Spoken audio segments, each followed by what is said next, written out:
Death Blow. Death Blow. Death Blow. Death Blow. Hi, this is Daniel Persson from Open Surgery. You're listening to Death Blow podcast. Welcome on Death Blow podcast. Subscribe, like and share my videos, Spotify and Apple Podcasts to listen the audio version, Instagram, Facebook and TikTok to be updated with my new videos and news. Today I will talk with you guys about a band called Open Surgery from Finspång, Sweden. Their school, Entombed Grave and Edge of Sanity. And right now, I will leave you with the rest of the interview. Hello! Hello! Hello, nice to meet you. This is me, Dalkel, and I am the admin of Death Blow podcast. So, welcome to my channel. And right now, I want to ask you a couple of questions. Are you ready? I'm ready. Go! Okay. Open Surgery, a very cynical name for a band, but very adapt for the death metal sound. How did you find the inspiration for this name? Excellent question. I think it was me and John, the drummer, who was talking just over the phone when we said that we should start a death metal band. And he said, yeah, we should call ourselves something like Open Surgery. And then that became the name, actually. So we didn't give too much thought behind it. So I've listened the new EP called Absolute Destruction, released last July 19. And I admit that I noticed many influences, especially from Florida, like Morbid Angel, right? Yeah, you're right. That's a big inspiration for us. I mean, I grew up with Dayside and Morbid Angel and all of those Florida death bands, and that was my go-to music when I was growing up. And also the other guys might be a bit broader, but I mean, we always end up in joining around the Florida death metal sound. That's, I would say that's our main inspiration. Yeah, but even other probably death metal bands from United States like Death and even Carcass, or do you agree with this? Yeah, absolutely, yes. Then, how is the lineup at the moment? How are you guys playing live now? It's we are four guys. Me on the rhythm guitar and song or growls, and then it's lead guitarist Terje, the bassist Talle, and the drummer John. So we're four guys. Yeah. Yeah, and how is going at the moment inside the band? If you're recording some stuff, new stuff. Yeah, absolutely. We have. Collected lots of riffs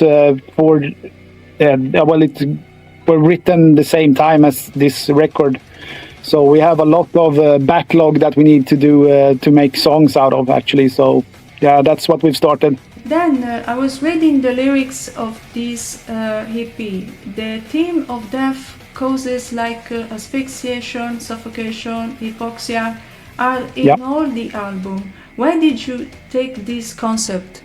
More or less from the first album. The first album, we actually made some stuff up, but from post-mortem and onwards, we have only written songs that are about something that has happened in reality. Either if it's like last week, or if it's centuries ago. We always direct the lyrics or write the lyrics around something that has actually happened. So then I have to say this because my favorite track from this EP is Serial Sodomy. I noticed good guitar scales and a good work in general.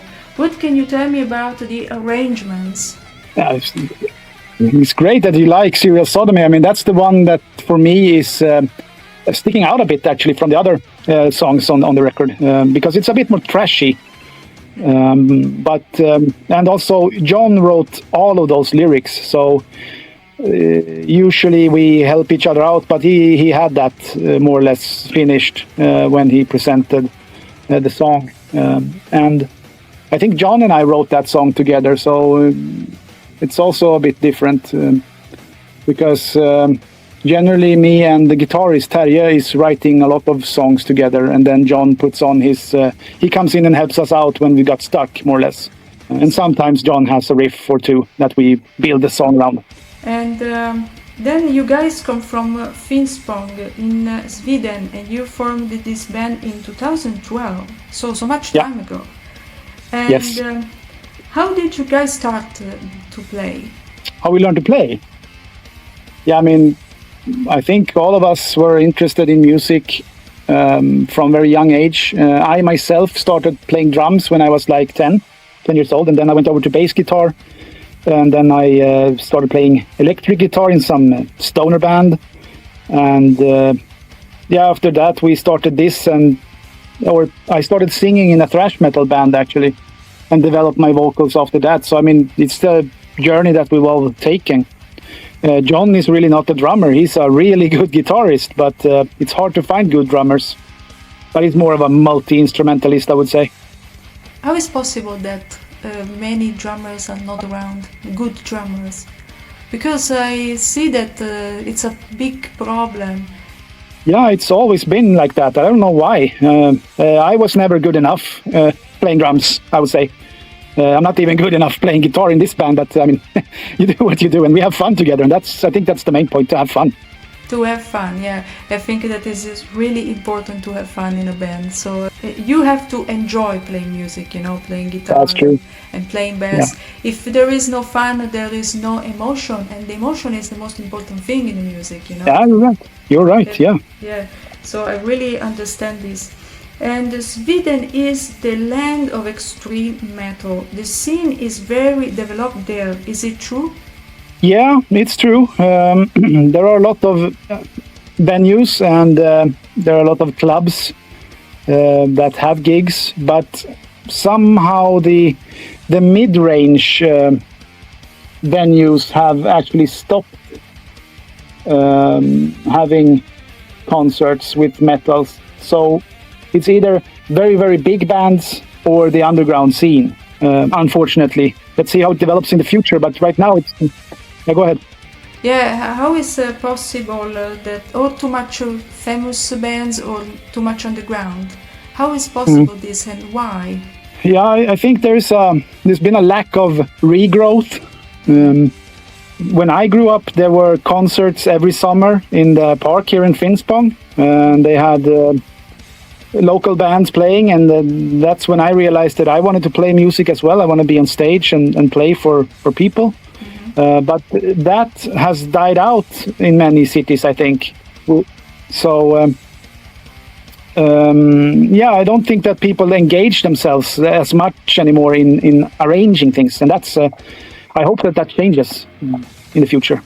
Let's hope this for Sweden and all Sweden. I mean, and all around the world. We need more musicians. Are you right? I agree. Yeah. Fully agree. Yes.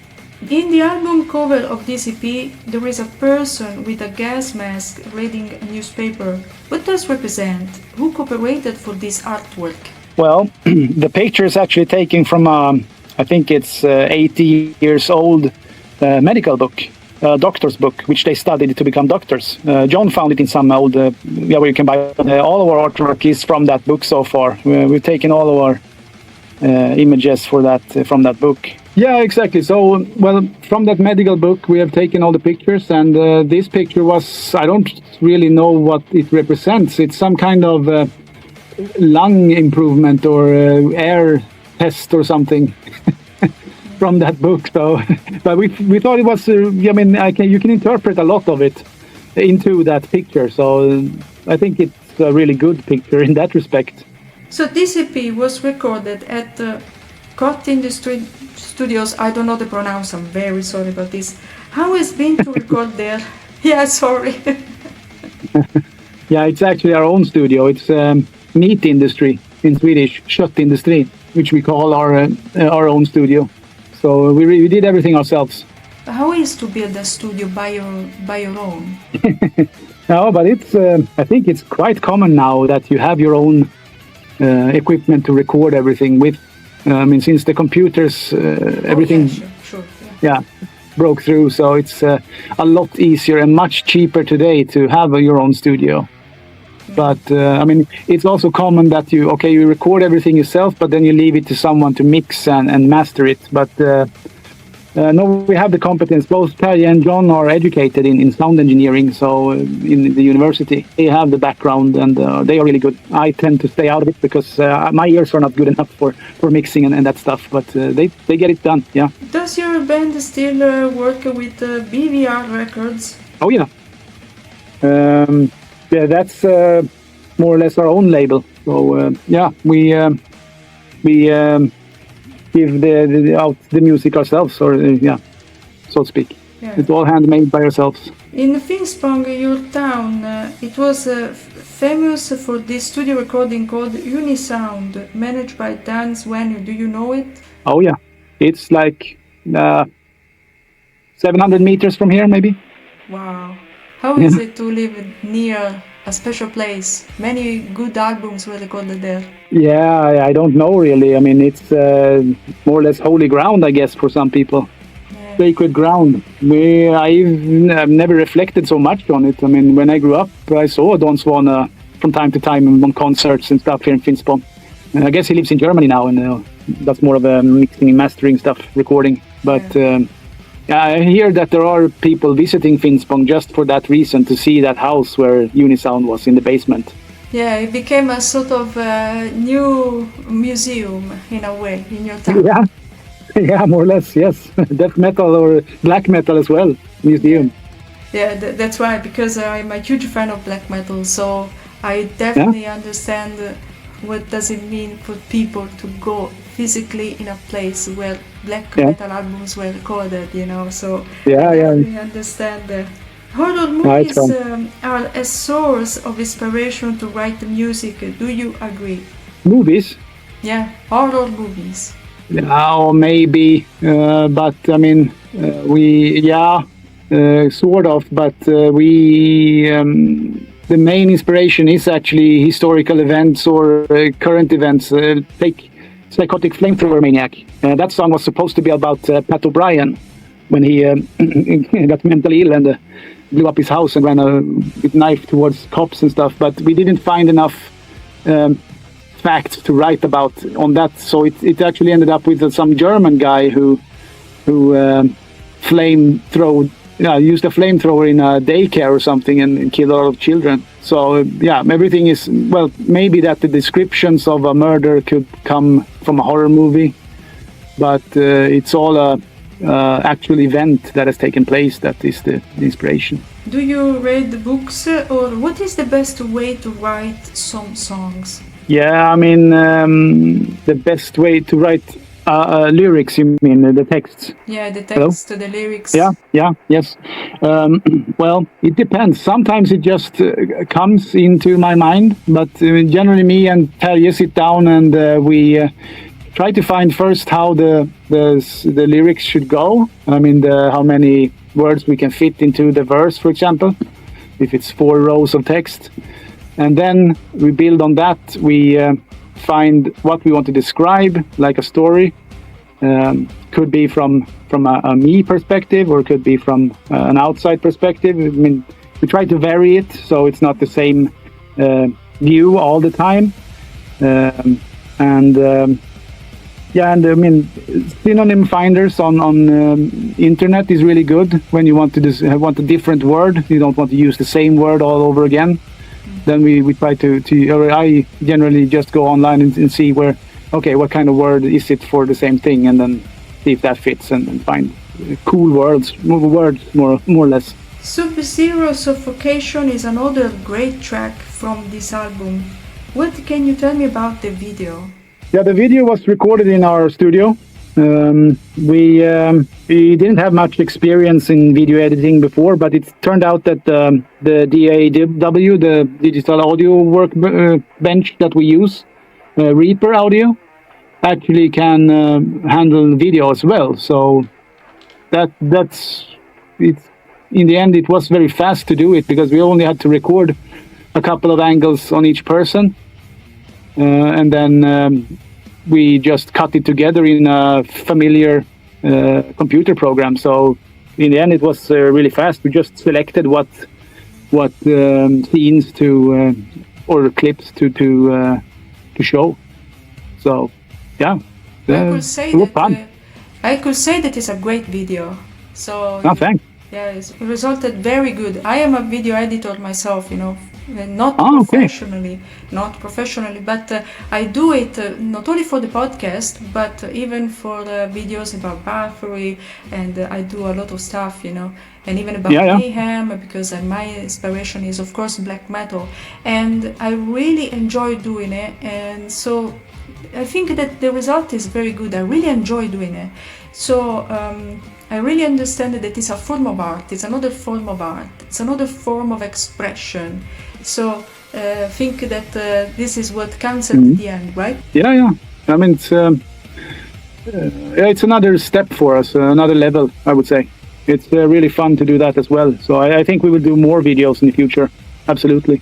Yeah, really advise to do that because it's very good. So, what is the best track you composed in all your career, or if there is a best album that you feel really satisfied? No, I think it is the. Not from the top of my head, I haven't really given much thought into that question before, but from the top of my head, it would be the first track, Ring of Absolute Destruction on this album. That song really elevates, it takes us another step in performance, actually, because it's quite hard to play.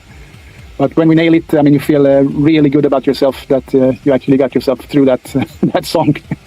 Yeah. And I think the flow and the inspiration that we took from like more technical death bands in the verse there is really nice with the stop and everything else. I think it's a complete song. It's a really good song. Yeah, and what I admire about your band, especially in this album, I can admire your guitar tracks, and is brilliant. The scales, how they developed, and even the drums and the scream, it's so good and so perfect, And when I say this, as a person that listens to death metal, I really have to say thank you for this music, because it really means a lot, because it was very well recorded.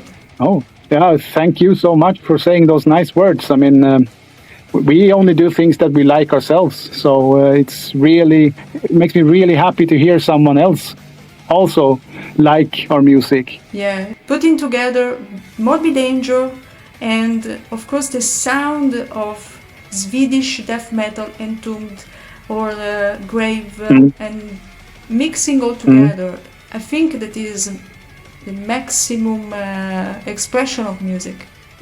Yeah, could be, yes. Yeah, thanks. That's a nice analysis of you, actually. Something to add to finish this interview, if you want to add something? No, I mean, stay metal, and anyone listening to this, I mean, keep supporting the underground scene and the big scene. I mean, we need people listening to music, going to concerts, buying merch, so we keep the scene alive. Stay metal. Thank you so much. And thank you. See you soon. See you soon. Take care. Bye-bye. Stay metal. Stay metal. Yes. Yeah. Bye. Bye. Bye. And that's all for this episode on Deathblow Podcast. Subscribe, like and share. Deathblow Podcast is even on Spotify, Apple Podcast, Instagram, Facebook and TikTok to remain updated with my news. See you soon, guys.